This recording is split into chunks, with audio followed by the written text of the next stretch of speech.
Hello, traders. FX Pip Collector here. Today is Monday, February 12th, and this is my recap of the top videos of the day. And gold versus the dollar came in number 3 today, so we're going to do a quick recap.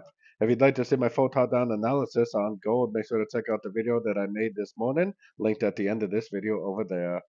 So gold definitely did go as planned today. I mean, they did make a big push up, but really that was just like a bull trap. This ABC right here held very, very nicely. Now we did make a big bounce right here at the 61%, which is kind of expected. Even if this isn't going to turn here, that is definitely an area of support.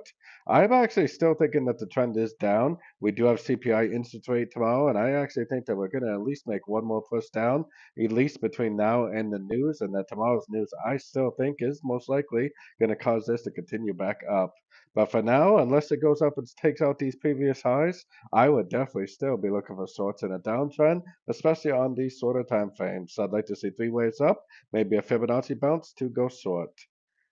So don't forget to join my free Discord channel. The link for that is on the screen and in the description. Thanks and happy trading.